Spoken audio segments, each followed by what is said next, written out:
Hi everyone, and welcome to the Fake Love and Flying Monkeys podcast. My name's Nova Gibson and I am your host. My area of expertise is in supporting victims and survivors of narcissistic abuse and other toxic relationships. I'm the principal counsellor at Brighter Outlook Narcissistic Abuse Counselling Service, and I'm also the author of Fake Love, Understanding and Healing from Narcissistic Abuse. In this podcast, we're going to be talking about everything from the initial pink cloud you find yourself on at the start through to the horrific discard and the powerful trauma bond that keeps you hooked. So take your imaginary seat on the roller coaster that is narcissistic abuse, and don't forget to subscribe to this podcast so you never miss an episode of Fake Love and Flying Monkeys. Hi everyone, and welcome to another episode of Fake Love and Flying Monkeys. Today I am really excited to have a very special guest with me, and her name is Dr. Sherrie.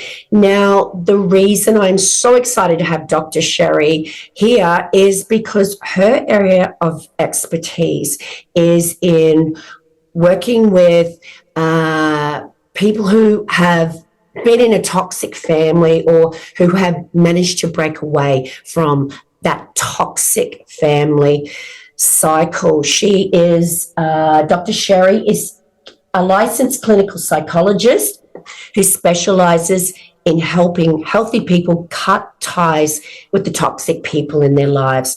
She is a nationally recognized expert on family estrangement, a best-selling author of, I think, like 6 books now, and she is an inspirational speaker, and she is the host of the very popular Therapy Sessions, Cutting Toxic Family Ties podcast, and a very well-known social media influencer and a regularly featured media expert.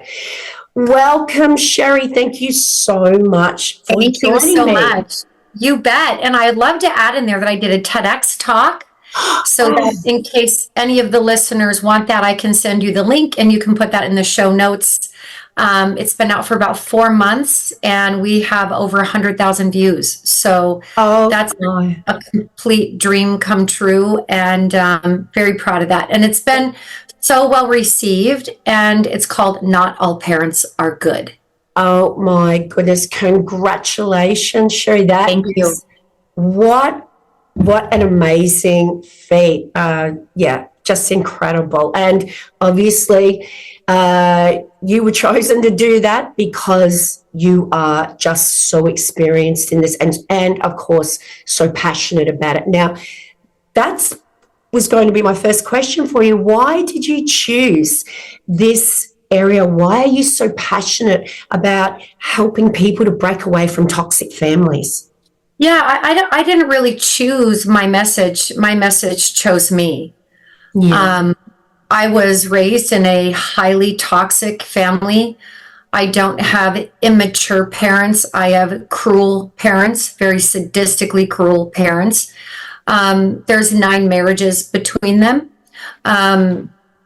I was emotionally and physically abused and very much neglected emotionally. I've had food on the table, and I didn't have that type of neglect coming from a lack of income or a lack of resources, but certainly a lack of love. And I have a golden child sibling, and it was a really very hard way to grow up. And it's something I have to continue to heal in my own life today. So I didn't want to just stay stuck in my sad story. I'm very driven just as a human being. I think I've maybe born with a natural sense of drive, and also grew up in so much fear that my only way out would have been that kind of drive to get out, to work my way out, so that I could be financially independent from the cult-like system I was raised in. And I just turned my predators to a purpose instead of turning them to my pain. Wow. And I guess this is what makes you the perfect, I guess, counselor to go and see, because you've been there. You've experienced this. You know what it's like growing up with toxic, abusive parents. Excuse me. So, Sherrie, was there a moment when you recognized that this just wasn't normal? There was something wrong. Or for you, was it like it is for many other children of abusive parents, children of narcissists, where this becomes their normal and they come up with all of these coping mechanisms to minimize the abuse, survive it, and they don't even recognize the abuse for what it is? Was that what it was like for you? I always was afraid. Always. I don't have any memory of being in my family and not being fearful. And I just know that that's how I felt. So I don't know that I equated that to something was wrong, but I was afraid all the time. I mean, there was so much instability, young. I mean, CPS was called on my parents for the neglect of me when I was 2. Oh my goodness. They didn't take the report. Back in the 70s, what was in the home sort of stayed in the home. But I just wasn't ever being really watched. I think they just wanted 2 kids because they accidentally had one. And I think I was just thing 2 that came along. So I just didn't have a happy childhood. It's not that there weren't happy moments or that there weren't happy times, because abuse doesn't work without doses of happiness by your abusers. And if they needed or wanted something for themselves, I would kind of get dosed up on some love and things like that. But from the outside, they curated such, outside of all the divorces, especially my mother curated a pretty charming image of herself. And my sibling was a superstar athlete. So it was kind of like that masked what was really happening inside the home. And he was certainly treated very differently than I was, although I still consider him a victim. But he is now a perpetrator of the same type of abuse. But I still think he was victimized in the golden child role in a much different way than myself. But I didn't know that growing up. I just thought I was unloved. So I definitely knew things were wrong, kind of from peeping into the windows of other people. Yeah, being able to compare a healthy family to yours. So you mentioned your golden child sibling, and I guess we know now that narcissistic parents assign roles to their children. They've got the scapegoat child, they've got the golden child. What was that like for you when you could see that your sibling was being treated so differently from you? How did you manage that as a child? How did you compartmentalize that? I didn't. It was excruciating. I just worshipped him too, because I felt like he was the only good thing about my entire life was that I was related to him. Yeah. I lived in a small town, so the idea of him and what he was doing athletically was even exacerbated because it was such a small space, small town. But they were letting me know very covertly that I just wasn't wanted or loved. I was there. And I was a burden. I was something they had to do. They had to take time out for me if I had sports. It was a drag for them, truly. Yeah. So now if I was excelling at something, then it wasn't as much of a drag. And I'm also an athlete and was very talented in my own right. But I didn't have the inner confidence to go as far as he did. And I could have, but I just wasn't confident. I was afraid of people. I was so afraid of people being mad at me that it paralyzed me. Mm-hmm. So I really tried people pleasing, and I tried being a very good girl. And then I ran out of that in my teenage years, and I became very angry. And then I was labeled the abuser, and I believed it because I was really angry, and I was speaking my anger and yelling it and screaming it, just trying to be heard or seen. But when I would act out that way, I would be told I was the abuser, and I was angry and I did yell. So I believed them that I was abusive, and more I was along, I believed I was just totally fatally flawed forever. Yeah. There was something wrong with me. Yeah, it's like it becomes this self-fulfilling prophecy. You're conditioned to believe that there's something wrong with you. You're the problem here, and then you start getting angry and reacting to that, and then of course they get to go, see, I told you, and then you're like, oh my goodness, they were right. Maybe I am flawed, and this is just child abuse and the after It is. effect. Yeah. So Yeah. Sherrie, how did you get out? What was the moment when you just went, that's it, no more? Well, I've had moments, many different moments got me out. And the first thing that got me out was anorexia. I know that probably sounds so crazy, but the yelling and the screaming didn't work. And I hit puberty very late due to a sport that I was in that I had very low body fat to do. So, and I was Olympic hopeful at that sport. Oh my goodness. Yeah, it was good. But I feel like once I stopped eating and I'm too afraid to throw up, thank God. But I just turned to vapor. I was so starving that I was out of my body. Now food had control over if I was a good girl or a bad girl rather than my mother or my father and their strange body image things that were projected all over both myself and my sibling, to be honest. Yeah. But I think a girl takes in that a bit differently, and I just disappeared. I would spend hours at a grocery store reading labels to know what was a good food so I could be a good girl. And if I had bad girl moments, because I mean, I lost like 40 pounds, I was only 82 pounds at my lowest. And I'm 5'7", so I was very, very ill.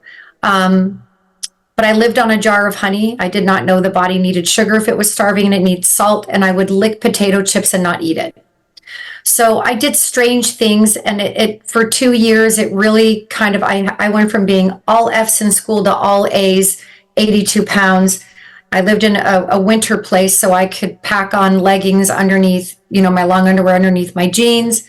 I did get caught at school taking all of my long underwear off.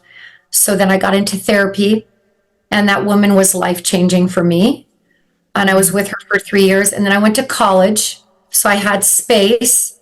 And having space made my dad was really in and out of my life, mostly out, but made things a little bit nicer. My mom was a bit nicer if she saw me because she didn't see me as much. Yeah. So, but didn't do the things she needed to do as my mom for my sorority mom on special nights for my sorority, wouldn't come to Parents' Day, but would make it to every college football game of my sibling no matter what. And she had to put her right earring on before the left or he might not score a touchdown. Like, it's ridiculous. So that was a break. And then I moved out to California for a PhD at 26. And that was another break. But it was never getting better. I just dealt with less of it. Right. Because she does not change. My father does not change. Then I had a baby. Sorry, Sherrie. It kind of sounds to me like the more successful you got, the more positive experiences in your life, the more happy you were becoming in your life, that was causing the distance, perhaps, like, because a toxic parent doesn't want you to be good at anything unless it makes them look good and they can take ownership of that. My mother hated me the more successful I became. Yeah. And I think she hates women in general, but the more successful I became, the more she hated me. Now, she might have more bring and brag moments, but really behind closed doors, if there was conflict, she'd be like, well, you're the shrink. I guess you know everything. So she was just evil. And having a daughter really started to wake me up. Yeah. Because I was like, what was done to me now is in my mind and in such a reality of how wrong it was that, low contact slowly started. Yeah. But, a lot of people study trauma to deal with toxic family abuse. and they deal with the sad parts of it, which is totally valid. And I deal with that myself in my own therapy. But Yeah. I had to study the art of war to get out of my family. And I studied the 33 Strategies of War by Robert Greene and the Art of War, because I lived in an emotional war zone. Yeah. And I didn't have time to be sad. Yeah. I had to live, and I had to figure a way out. And my family wanted me out because they abused me so bad that there was no other option for me but that. But of course, they still say I went no contact when they actually cut me off. Yeah. They can't take ownership of that. They want to get you out because you're not reflecting well on them, as in you're not worshipping them anymore. And that the abuse needs to remain behind closed doors, doesn't it? So if you're acting out in their eyes, it's because you've got the problem. Oh my goodness, Sherrie. So you've proved them wrong. You've done all of these amazing things, and now you are using your trauma to help other victims after, so much study, research, so much work. You are now helping other victims who've been through what you've been through, which is just, amazing. I'd really like to hear your thoughts around what you say, how you support another woman who has a toxic mother, in that there's that it's almost like it's a competition between the mother and you can't be better than them, and you're competing with your mother, and it just seems to get worse as they get older, and they can't seem to break away. How do you support a daughter in that mother-daughter cycle of abuse? Well, I actually am known as sort of the no contact. I started a movement of no contact in family systems only because I was desperately reaching for information that wouldn't go there. And I knew I didn't have a choice. So I figured I better start this movement because, and I'll probably get stoned off the earth for it, right? That was my thought. But I still don't encourage no contact. I think it would be very reckless of me to encourage it. I had to find my own way there in my own timing, and it took me 45 years. Yeah. And I had to live through decades of this type of abuse that many others did see, but no one at home where it would have maybe mattered a little more saw it. But more external, like college roommates, parents, and, other things people saw. But I feel like each person, because it's your mom. I mean, I don't think there's anyone harder to be disconnected from than your mom. I'm not in any way saying dads aren't incredibly important. They are, but he doesn't birth us, and he's supposed to be gone far more than she is, right? Yeah. Because he's out providing and in the canned scenario. But, your mom is supposed to be something to children that if she doesn't fulfill that, you just have a giant hole in your sidewalk. And it's very hard to not have hope that maybe one day if I do enough, and then the more you do, the more she hates you, and you're actually doing the opposite of what would get her to love you. But even if you were a failure, then you'd be hated for that. There's just no way in and no way out. Yeah. But I do tell them that we try low contact first. And that is self-defined by each person. Yeah. And then we move to cordial contact. It's really like if they're on the porch, they get moved to the yard. If they can't behave in the yard, they get moved to the fence, right? kind of like training a dog. So we're just kind of moving them. So it's not about not loving them. It's about changing their location, how much proximity they have to you, how deeply you talk to them. So from the porch, it's opening your soul and your heart. In the yard, you start gray rocking, you start, allowing the conversation to just be placated toward them. But now you're doing it by strategy. You're not doing it from fear. Yeah. And then when they get to the yard, you just have to decide, like, is today a day you can go down and do that phone call? and you got to pump yourself up to get there.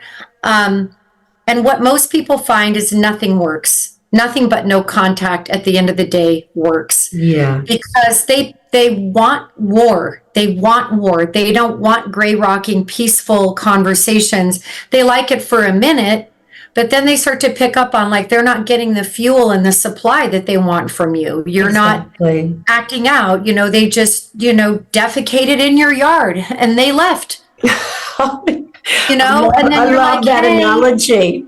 Hey, you defecated, and they're like, nah, your yard. Yeah, exactly. Like, I'm not going to clean up. I'm not going to take accountability. I'm not going to validate your feelings. I'm not going to be a good house guest.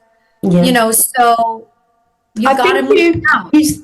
Sorry, Sherrie, you mentioned that you think you might get stoned because you don't tell people to go no contact. But what I'm hearing is that you tell people exactly what I tell my clients, which is put boundaries in place. And when you put those boundaries in place, which is, boundaries are about us and our self-care. They're not about the other person, which is, I want you to call before you come over, or please respect me. Don't just walk in the door, without knocking, whatever it is. When you put those boundaries in place, in your analogy, they'll go, hey, I'll do what I want, thanks. And then you'll put them into, the yard, and then they'll, do what they do because they're not going to respect your boundaries. And then you have the decision to go no contact because they've just proved to you that no matter what you do, they are going to be toxic, which is making your life hell. And I also found that my words, my boundaries just actually never worked. In fact, I was feeding them direct information on how to hurt me. Yeah. So I just started using my feet. Yeah. If I can't use my mouth, I'll use my feet, meaning I won't be around you. I won't answer the call. I won't let my physical body allow you near it.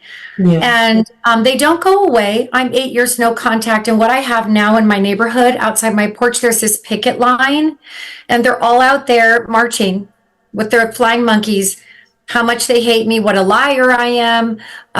It's amazing the things that they've done since no contact. Campaign.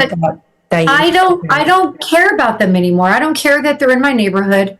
I'm watching them. There's no umbrella. They're hot, man. They're out there marching away, coming up with new lies to tell. I'm kicked back on my porch, having a glass of wine, looking at these people like, this is crazy. Yeah. And I bet they're thirsty. They're wasting a lot of time. Take them out a drink occasionally. That would drive them crazy. I'm there. I'm in the audience, and I just every now and again I'm like, oh yeah, cool. Well, there you are, wasting your energy and your time. Yeah. And they can do that if that's what they need to do for themselves to feel some kind of fuel but they don't get that from me anymore. I find them somewhat entertaining at this point because it's just laughable, right? So would I want to be my mom with a daughter who wrote books about her experience of her childhood? If I were my mom, no, I wouldn't want to be her. Yeah. But you know what? As parents, if you don't know what your kid's going to grow up to be, and they might be a writer, maybe you should have treated them better. I mean, exactly. My books are about me and other survivors. It's really not about her. She could be anybody, the Wicked Witch of the West. I mean, that's what she embodies, and that's what I was raised with, and that's her fault. So, Sherrie, tell us why it is so difficult for adult children of toxic parents. I call them in my field adult children of narcissists. We call them acons. So you're an acon. I'm an acon. An acon. Why it is so difficult to break away and they just continue to tolerate the abuse. I guess what I'm asking is, we tell other people who are being abused by someone, let's say an intimate partner, why don't you get out? Just leave. Oh, yeah. Don't be treated like that. But to children who are being abused, adults who've been conditioned to tolerate this abuse through fear, obligation, and guilt their entire lives. We go, but that's your mum, but that's your dad. You only get one. You owe them. You owe them. But you are going to be in debt to them till you die. Why do we put this, I guess, pressure on them? It's a societal problem. It's a societal problem. Yeah. We are not allowed to talk about the problematic character of abusive parents in a culturally open and safe space without facing these microaggressions of they're getting older, you better fix things now or you're going to spend the rest of your life feeling guilty. How often do we hear that? How are you going to feel when they die? You're going to hate yourself. Well, no. Well, my dad did pass away and I certainly don't hate myself. So I felt relief. I felt relief for myself that there would be no more abuse, and I felt relief for him that he could finally let go of being an abuser. His last words to me were a physical threat to put me in a hospital. So I'm not for writing my first book. I think he gave me all the closure I needed. And I didn't see him before he passed, because I felt like I was being manipulated, calling on my childhood need for a father at the 1 yard line so he could escape meeting his maker. So I'm not his maker. And he would meet his maker anyway because he'd be manipulating me to once again take care of him on his deathbed. He had 7 years to apologize for threatening to put me in a hospital. So I don't feel that we owe them. In fact, I think there's this strange misconception that children are obligated to parents rather than parents being obligated to their children. Exactly. Exactly. I don't know how a young, completely unskilled baby would be more obligated to a parent when that baby didn't choose to be here. So a parent makes a choice to adopt and or birth a child into their lives. That would, by my definition, mean they're taking on the responsibility and obligations to unconditionally love this child for their life, knowing that children will not unconditionally love them back because they are not supposed to developmentally. We are supposed to crash into our parents and differentiate ourselves from them so that we can go out and be a unique and healthy individual apart from them. So it's a strange thing that children end up being parentified in obligation to their parents because the parents provided food, home, and shelter for an infant who cannot provide that for him or herself. Seems insane to me. Absolutely insane. So if adult children of toxic parents are out there listening today, what would you, well, obviously they will be, what do you say to these people who are believing that they will, suffer this massive sense of guilt, if their parent dies and they're still there and they're still suffering through all of this abuse as their elderly parent gets worse because they've got no one else left in the world except for their adult child who they've conditioned to owe them for birthing them. That's the only source of supply they've got left. So this adult, like you, other victims, well, not you now, they're hanging in there thinking it's their duty and their toxic mother or father's got no one else. What do you? Yeah, and some don't have a choice. I treat many patients that caregive, and I think it comes down to understanding that not all guilt is created equally, meaning that there's healthy guilt and maladaptive guilt, and maladaptive guilt is feeling guilty for things you have not done wrong. So you really have to do your work of self-awareness, going through the process of elder care. I would ask everyone in that position to read all they can on toxic, narcissistic, sociopathic parents and to be able to see them for who and what they are so that you can detach hope from the process. Because if you can detach hope, you can detach and heal maladaptive guilt. There are many reasons that are valid to stay connected to an aging parent. Some stand to get a large financial benefit that they can't live without because the parent never let them separate and individuate so they could go find themselves financially and have an independent life. Yeah. It's amazing what these parents will do. It is very, very cult-like. But there also should be no shame in doing what you need to do to hang in there with that parent if it does serve to benefit you in some way, that when they're gone, you can actually live a life of freedom. I have no judgment. Yeah. When you're raised by these people, they're crazy. You might have to do some crazy shit. It's just part of it.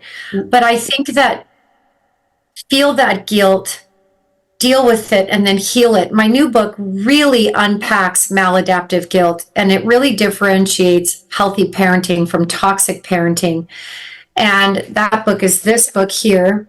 Adult survivors. Hold on, can you just put it up again, Sherrie? Yeah. Adult survivors, guys, adult survivors of emotionally abusive parents, a bestseller already by the amazing. So it goes through the guilt. Guilt is one of their greatest weapons to keep you from feeling good enough about yourself that you'd actually go out and have the healthy life that you deserve. They want you to feel always guilty. And if you're feeling guilty, then you're not focusing on you. Your focus will always be on them. Yeah. And then I think in elder care, if it's just you solely with your parent, there are state funded programs that can help you be a liaison between their care, the hospital, and yourself. I think it would be important to get a caseworker and to delegate some of that role, because that person will take all the abuse. Now, there's also been very sociopathic parents that soften as they get closer to death, and some get worse. And I had one woman say, I don't even recognize the woman my mom is today. She actually complimented me. So does that mean that, almost like, does it make my abuse obsolete? And I said, no. No, that's the breadcrumbs. She's about to die. Many people become nice before that time, and they're doing it for themselves, or they're so scared, which is fair. I imagine we're all going to be sort of wide-eyed and petrified as we face death. So that now they're sort of, they're not becoming a better person per se. Their character isn't changing, but their fear is finally changing. Yeah. They're finally the ones. It's still about them, isn't it? It's still about them. Is my point. And so yeah, I honestly, the fact that you address that maladaptive guilt in your book is just so just so exciting when it comes to especially aging parents, I think, because there's going to be that guilt either way. It's, as you said, you've got to do some crazy stuff. It's going to fly in the face of your integrity as in wills, things like that. You've been deprived your whole life. You're a toxic parent is sitting there going, you're not going to get anything in the will. And, I was already cut out and blocked. So, yeah. But I've already had that experience. That's okay. If you're staying there because you need to, because this is your right, and you're staying in a relationship of sorts, that's okay. You don't have to feel guilty about that. No, and also for survivors to remember, the guilt didn't start at the deathbed. That's right. You've been indoctrinated to feel guilty for having a want. I would feel guilty that I showed up in a room, just maybe I felt like she didn't want me there. Yeah. I'd walk in and be like, ugh. And I would be like, ooh, I'm not wanted. I feel guilty. I exist. So but if you didn't go to that room, Sherrie, you'd feel guilty. You'd be made out to be the everywhere. I lived in guilt and fear. Yeah, I lived in guilt and fear. And that is, again, it's no different than a cult. Any group of people can be a cult. Absolutely. And it just takes that leadership and the indoctrination and the defining of rules, and no one can go against, the leader, whoever the most toxic person is in a family, is the least confronted. So, we don't want to guilt ourselves for feeling guilty. either. Yeah. It's like, I look at everything as curious. If I feel guilt, I get curious. Like, why am I feeling guilty? And I have exercises in the book to kind of help you work through, really, because healthy guilt in some way has a huge effect on developing a conscience. It's even been proven in developmental psych that healthy guilt is really important. Yeah. And that is when it motivates us. Like, oh, I feel guilty that I did this. It hurt someone's feelings. I took my mood out on them. You know what? I need to do better going forward to manage my moods, for example, and then I won't feel guilty. Yeah. But maladaptive guilt is feeling guilty for something you didn't do wrong. For example, your mother is homesick, and toxic mothers love being sick. The world must stop if they are sick. Yeah. And this is something that was going on in my life all the time. And if I wasn't mind reading when to be home or what to do when I was home and she was sick, I mean, I was just getting pummeled with all this guilt that I'm not a caring daughter. I'm not a good daughter. If I was a good daughter, I would blah, blah, blah, blah. And I wouldn't hang out with my friends knowing my poor mom was homesick and, she had a cold. Like not even a frickin' fever, and I'm getting just abused. So they love the idea that they can be so scary that when you're not even around them, you're scared of their reactions. Yeah. So no matter if you're in the home and around them or you're out of the home and away from them, you're still living in guilt. And so that's why it's so powerful. And that's why I really want people to understand that just not all guilt is created equally. Guilt can be useful, or it can just absolutely paralyze you from having any wants, any needs. You start people pleasing because you want to avoid that feeling of that guilt that you exist. Yeah. It's so sad.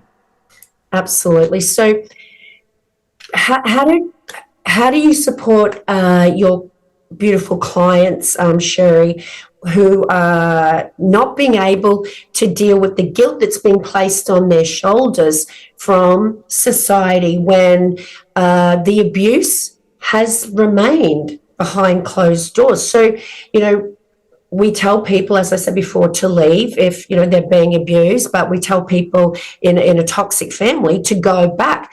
But when the abuse is not obvious to others and it's all so covert and they're doing what narcissists do and portraying, the image of the most amazing family to the outside world, what do you say to people who go, but that's your mother, that's your father? And they really do think that you're out of line because they haven't seen the abuse. It's all covert. Yeah, I actually dealt with this on my page. I was on a very famous person's show, and my mom sent someone to my page, and she said that she's like best friends with my mom, claimed to have lived with us in middle school, to which she did not, and that no one has ever witnessed my abuse, that I'm using my childhood story as a money-making scheme. And you're a liar. Oh, my goodness. And I'm a liar. So I thanked her. I said, thank you for coming on my page and showing in real life to my following that my smear campaign is alive and well. And I chose to address this flying monkey. She's the first one I've ever addressed. And I wrote her quite the email. And she deactivated her Facebook account. So if I'm such a liar, okay, first of all, I'm not that creative to make this up. But when people say, but it's your mom but it's your dad, I've come back with, yes, and it's not your mom and dad, and you don't live in my home. Yeah, great. So my mom was running charities for cancer kids and burned kids and doing all these, philanthropic things. And it was a superpower of hers. She was fantastic at it. She did it for her so she could get all the accolades on she saved people's lives, and it was bring and brag and, all the time about how wonderful she was. Now, I will say what she did for those kids was wonderful, but she was doing it for her. And I know that. And then I also tell people, I appreciate that, you care about my life and would like me to stay connected to my family, but it's just not the choice I'm going to make, and you didn't grow up in my home. Yeah, great words. You don't have to defend yourself, or well, you don't No. have to explain the ins and outs of it. And they may ask you, well, what happened? You know what I say to that? It's just not a story that I'm going to tell. Yep, that's it. When you don't need the validation, the less you say, I really believe, the more seriously I've been taken.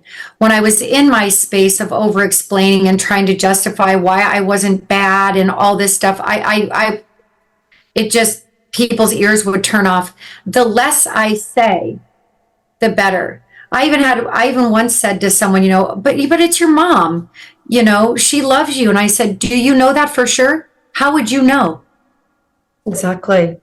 Yeah. So you don't have to defend your decision. And if people ask you to, and they make you, if they're making you feel guilty because you're not explaining to them, then they're telling you that they're toxic. They don't respect your boundaries. And I think some of those people genuinely love you and want to help. I think that they have a belief that there's good in all people, and that if you just hang in there, one day you'll be graced with it or whatnot. But here's the deal. People like to, identify with that. They like to hang their hat on that one. I'm being a good person by encouraging this daughter to fix things with her parents. I'm helping keep family together. Again, there's a lot of cognitive dissonance. We feel safe and secure thinking that all parents love their children. So to hold on to that security, we blatantly ignore the abuse of children. So exactly. I do feel that sometimes people really do mean well. But my answer to that is, if there's good in all people, it's kind of irrelevant if so many people are dying sociopathic and toxic as people. Like, it doesn't matter. If that goodness is not activated for good, it's irrelevant if there's good in all people. You can try to hang your hat on that, and that might make you feel good as a human being that you believe that. But the bottom line is, it doesn't really matter if there's good in all people, because if you don't use the good, it's irrelevant. Exactly. And I guess we have to also put it out there that not everyone comes from a loving family. Not everyone has two, loving parents. So we need to believe survivors. And, sometimes that parent who's, as you said, sitting on the end of a sick child's bed, the head of, a charity organization, who's telling you they've got an ungrateful child who just, just doesn't love them because they're so selfish. It's not always what it seems. Yeah. Just quickly, Sherrie, tell us about how you support your clients when they've kind of got the boundaries in place. They've worked all that out with the toxic parent, but then they have their own children. And there's this like, oh, I don't want my children to grow up without a grandparent just because I'm not, having, that loving relationship with them. I don't want to deprive them of a grandparent. And then as you know, that manipulative grandparent kind of comes in and steamrolls, goes, well, if I can't get to you, I'm going to use your children. Like, tell us about that, because it's such a common dynamic. And there's also that obligation that people feel to have that toxic parent back in their life. Toxic parents become toxic grandparents. They don't change character. Insurance will not cover the treatment of character disorders. They are considered incurable. So something to be noted. They don't change character because they get a new title and have some gray hair. Okay?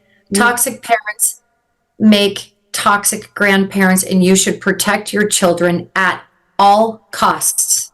I love that, by the way, Sherrie. They don't get a new title. I'm going to remember that. They don't get a new title because they get gray hair. That just says it all. Right? It's like, so they just turn into Mr. and Mrs. Santa Claus because they have some gray hair and they retired and smell weird? I mean, no. In fact, character disorders are considered progressive. they get worse as people get older because they're honing these skills and wrapping their tendrils around gaining this type of emotional reaction and negative attention from people all throughout their lives. And it's not just us. It's lawmakers, strangers, service providers. They manipulate everyone every day, all the time. And they know that they're doing this. They love to manipulate children and put their grandchildren in a divorce situation where they have to choose between their own parents and the grandparents. That is insane. If you love your grandchildren, you will let them go because you will not want them in that. And I'm not saying there aren't toxic adult children out there, because there are. Yeah. And there are really good parents that have toxic adult children who tend to have brain chemistry issues, like oppositional defiant disorder, high intellect, low EQ, sociopathic tendencies. Those are born. Those aren't raised, right? Yeah. So I feel that to take your own grandchildren and to divide them from their parents is the most evil possible thing to do to a child, because children don't need grandparents. They don't need them. It might be wonderful to have them, but they're not a need. They're a want. Okay. And a toxic parent will use your children. They can't get to you anymore, so they will destroy. My mother went after my child by using my ex-husband. Yeah, I hear that a lot. I was planning on developing a relationship with this man who I'd been divorced from for 10 years, whom she couldn't stand, whom she thought needed to have CPS called on him for hoarding. So that's how they'll flip. If one strategy doesn't work, everybody is usable. Yeah, everybody's usable to them. And my ex is very, not together. He still lives at home ever since our divorce. He can't take care of himself on his own. And, that's where it's at. And she tried to develop a relationship with him to see my daughter behind my back. I said to my ex-husband, I really wouldn't do that, because you and I are going to end up in court, and you don't tend to win when you're there. Yeah. So it is so common. And he didn't. I'll give him that credit. He didn't. But it was sick that her thoughts would even go there. Yeah. After she cut me a weapon. That's right. That's right. So children aren't weapons, and they shouldn't be weapons in divorces either. And we all know how corrupt family court is. But yes, they're shameless. And I think that's what people really need to understand, is they are shameless. They will do anything to win. Yeah. Absolutely. And that's why no contact works. Yeah, it's just over. It's just done. It's just no more. Then they don't get that attention and that emotional reaction from you anymore. Yeah. Look, we're so close to the end, Sherrie, but I just have one last question, because I know this is, again, such a common scenario where people feel obligated to endure the abuse.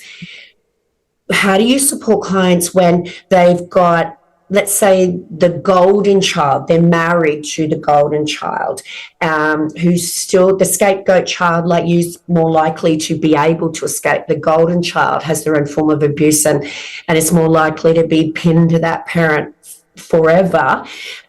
So they've got this toxic mother-in-law in their life, and it's not gender specific, but let's just make it about a female victim. So their husband is going, well, that's my mother, and I can't help it if she talks bad about you, and stop making me choose my mother or you. I hear this so much, and the wife is going, I just want you to support me.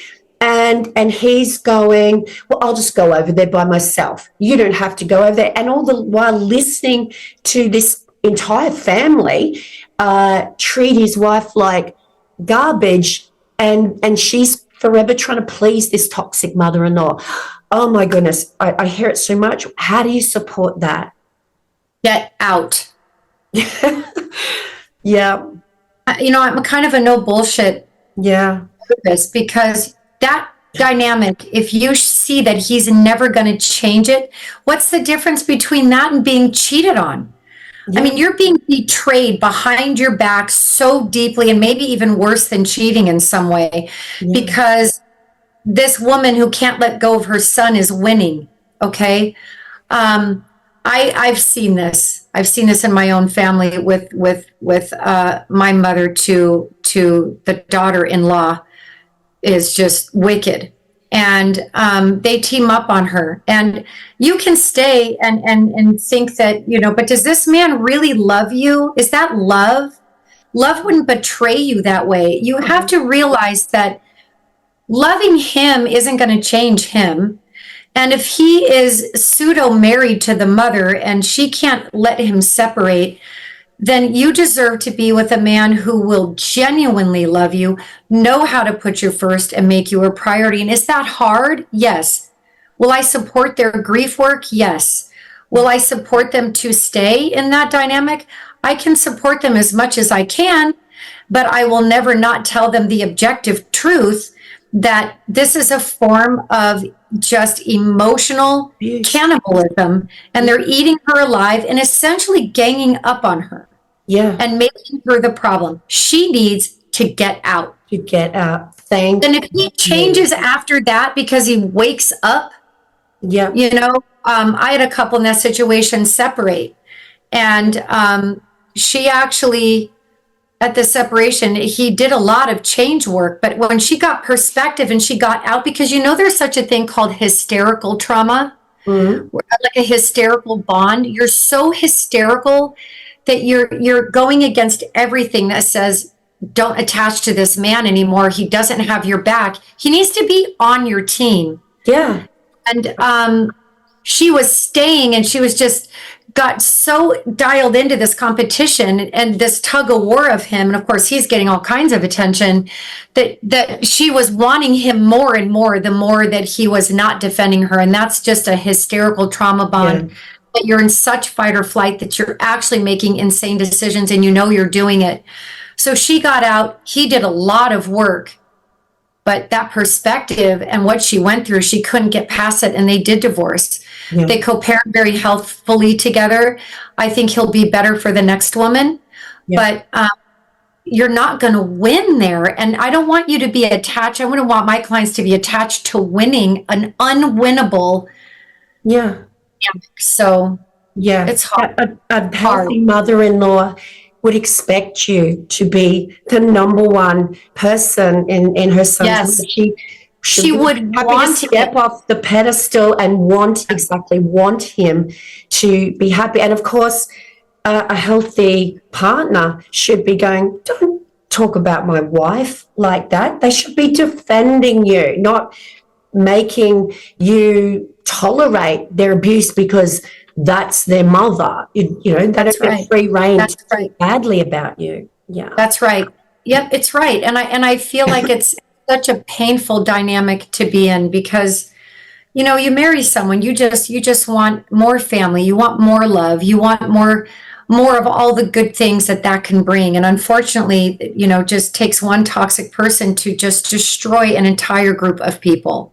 Yeah. So and you can't battle queen bee in that situation. It's just not feasible. And I support the grief. I can support the facing reality. I can support all of that when they go through the process is the best way to support the client. Yeah. I think just with all of these dynamics that we've talked about, and I could talk all day with you, Sherrie, about this. I have so many more things, but we just don't have time. But with all of these dynamics, I think it's about giving the children, the adult children in these toxic families, permission. Sometimes they feel like they just can't, and it would be the wrong thing to do, and giving them, they just need that permission. You know what? It's okay to put really strong boundaries. You can keep them in your life with your boundaries firm, or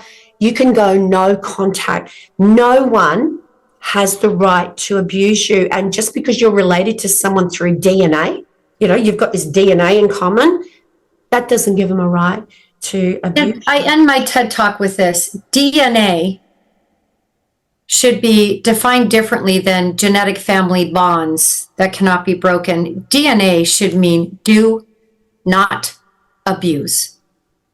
I love that. It's family. Don't abuse your family, of all people. Yeah. DNA, do not abuse. I don't know that we're going to get to a state that we will be given that permission, to be honest. Yeah. I think it's too scary because society just wants to hang their hat on the idea that all parents love their children. But I also think it's important to put out there that you don't need permission to take care of yourself. Yeah. Do it. I've always done the things that require a lot of courage, and I've never done them courageously, never once. Yeah. I've done them scared out of my freaking mind, but I was me or that. And I had no permission. I still don't have permission, but I'm doing it anyway because it's the best thing for my mental health, and my life is so much just happier. And I always want people to know at the end of any show that you learn to have a resistance to happiness, because you're not allowed happiness in toxic families. The biggest thing that you can heal once you're out is to not let that resistance to happiness continue to run your life, as if you not allowing you to be happy will be better for them, right? Be happy. Be happy for you. Be happy so that you can show other people like you that it is totally possible to be happy. Is there a hole in my sidewalk? There is a hole in my sidewalk. And sometimes I fall in that hole, but at least I know where I'm at. I learned to walk down another freaking street.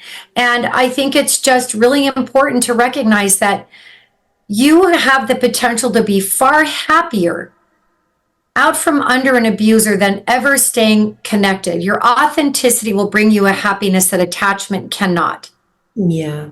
And give it, if you choose to, go no contact eventually, which is totally okay. You've got to give yourself, work out your own closure, because you're not going to get it from them. And often that means, grieving the family you never had and you never will have, And what I learned is that closure comes when you decide it's closed. Yeah. See, it's not about other people. Boundaries don't change people. Understanding people doesn't change people. Loving people doesn't change these people. And they're not going to give you closure. That's their big game. So rob it from them. Closure comes when you decide, I'm done. I'm done. They cut us off for a game. My whole life, I was getting not talked to for days and weeks on end. I was getting ignored. So no contact and ignoring might look the same on a behavioral pattern, but there's a big difference, okay? When you go no contact, you're not doing it for anything other than self-preservation. Yeah. You have no intention of going back. It's not about abandoning your family. It's about protecting you. Okay. And if you never, when I was done, well, they cut me off. So I was like, I'm not mending the fence. So it's been 8 years. I've not mended the fence. It's not my fence to mend. It just took me 45 years to figure that out. But I can say I don't regret 1 minute of all of those decades, because I tried everything to stay, everything. And that made no contact make sense to me, because I would have to start making things up to try to stay. And I was already doing enough of that. Nothing was going to work. I truly believe that my mother is relieved. Yeah. That's something that she'd ever admit, but she wanted me out so bad that she abused me the way that she did. She wanted me out. You don't treat someone you love like that if you want them in the family. So she can play the victim and do all of that. But honestly, I think she's very relieved, because she's never made any attempt to authentically repair. So I think she's relieved. And you know what? I'm relieved. Yeah. So it's better for me to be free. It's about you. It's about you and your healing. That And is right. they're going to think they won. There's this meme. You know what? Give them a standing ovation. I feel like I'm so glad you won. Yeah. Good. Because I got to the point that I'm like, she calls me a monster. So I started to get to this point that, well, if I say I'm the monster, then like, will you go away? Because then I'll put the suit on, I'll zip it up. I will be the monster. I'm at a point that I will take anything you say and say, okay, okay, fine. I'm a monster. Does that help you? Will that make you stop? Then I'll be the monster, right? You have to get to that point. Did they win? Yay. They're going to think they won anyway. It doesn't matter. That theory of let them win. Yeah. Let them win. Let them think they won. Win for your mother, because remember, they're going to win anyway because she got you out, because you threatened her. You've got the beauty, you've got the youth, you've got the success and truth. The truth of the family. You're genuine. You can genuinely be happy, and you've got all the traits she doesn't have. Like, please, she got you out. Yes.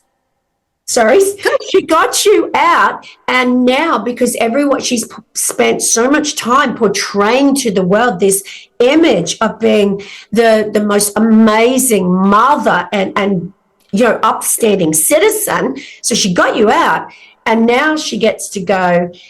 She gets that attention from society because you're talking about your abuse, and everyone's only seen her image that she's put out there. So she gets to continue getting this attention. I want her to have all of it if that's what she wants. If that will serve her and help perfect her Oscar-worthy winning performance of the victim, go for it. Because my life isn't about her anymore. I have monsters in my basement from her.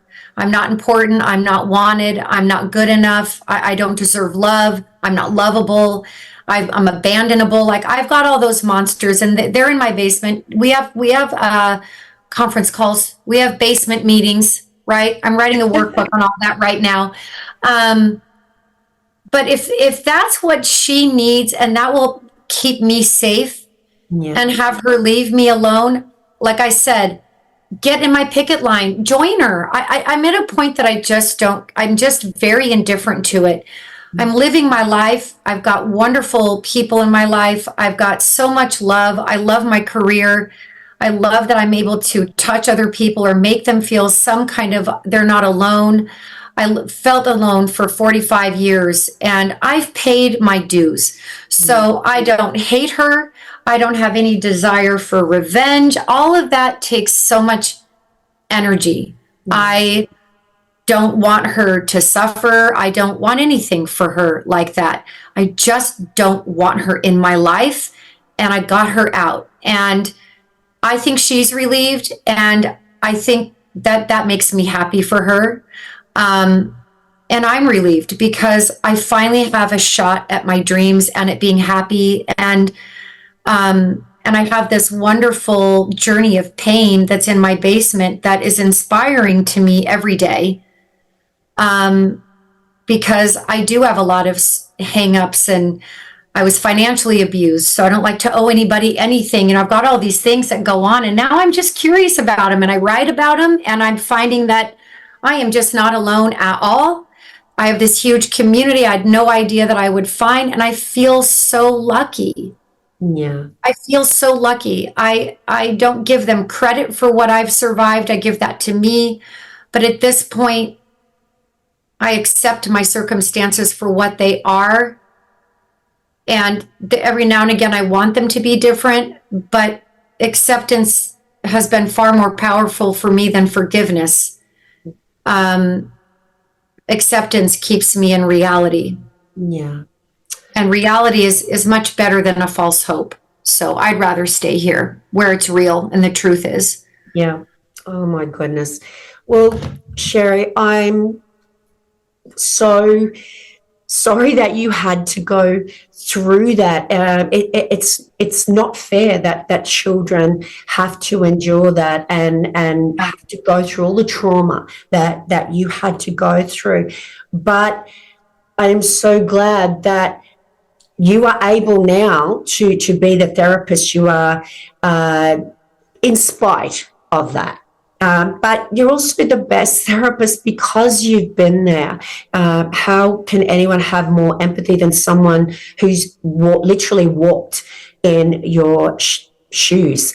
So I just want to thank you so much for all of your amazing insights today, and of course for all the work you do to help victims who have experienced and still are experiencing what you went through. Thank you so much.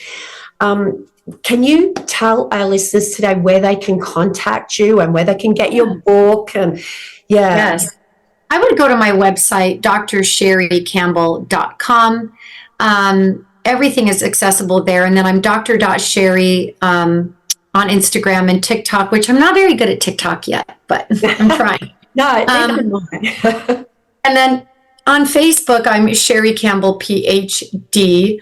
And I'm very active in social media, and my books can all be found, at the click of a button there and wherever books are sold, really. But I do a lot every day for free because I do know there's a lot of people out there that can't afford it. So I do a lot of videos and just quick tips, that can be helpful. But one thing that I do notice, and this is what I would want to leave the listeners with, is I get a lot of like, well, now what? Well, do the work. It's not going to come by osmosis. It's not going to come through a 2-minute TikTok or a 5-minute video. The pain is there. You've got to travel with it. There's just no way out of doing it that way. You've got to do the work. You've got to be willing to finance it. You've got to be willing to look at it, put the effort, the time, the journaling, the reading, the growing. There is no easy way through. This type of healing just doesn't come from a magical pill or a magical treatment. You have to be really willing to open your mind and your heart and to be truly vulnerable to your core and to look at what was done to you in a collective way and feel that for a minute. Yeah. And be really aware that what happened to you is wrong. And that it is your right to heal that in whichever way that you can. And I would try all the ways to heal, all the ways. Because once you get on this journey, it is really, truly so beautiful. And it is so worthy. And you will change so much. And don't look to be healed, okay? Just make it a verb. Just every day, heal. Look a little. Take your time, be patient, but do the work. It's really the only way to really get your life from point A to point B. In my new book, I talk about no man's land. It's not a place you want to stay. It's a good place to be. And if you're there, congratulations. It means you made it out. You need a breather, for several years, some of us, before you start the new life, but do the work. Be willing to do anything it takes and you will get better. Yeah. And they lied. They lied about you. They wanted you to lie about you, and you had no other choice but to believe it and to not like yourself. So that is very sad that your own parents would do something like that to you, but they did, and that is your reality. Blaming them won't serve you. I look at it like it was done to me, and now it's mine now. It's mine now. Yeah. I can't just give it back because it changed me as a human being, and it hurt me, and it did a lot of bad things. But be curious instead of judgmental. I think it would help so much in the healing journey. Yeah, absolutely. Okay. Look, once again, thank you, Dr. Sherrie. I am so grateful that there's people like you out there, and I'm so grateful that you joined me here today. Thank you so much.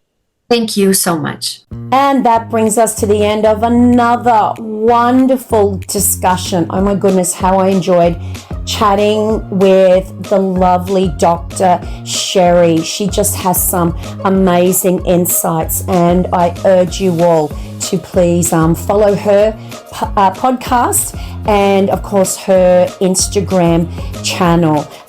Dr. Sherrie specializes in working with victims of toxic parents, toxic families, and we had some amazing discussion today around how to navigate when you have a toxic parent and a toxic mother-in-law, and how difficult that is when it is a family member that you feel like you can't go no contact from. So hope you enjoyed my discussion with Dr. Sherrie. On that note, guys, it's bye from me for now. Until the next episode, don't forget to grab your copy of my book, Fake Love, Understanding and Healing from Narcissistic Abuse. And I can't wait to chat with Dr. Sherrie again, which hopefully will be in the near future. So remember, until next time, guys, you are worthy of love, and you're worthy of so much more than a lifetime of fake love and flying monkeys.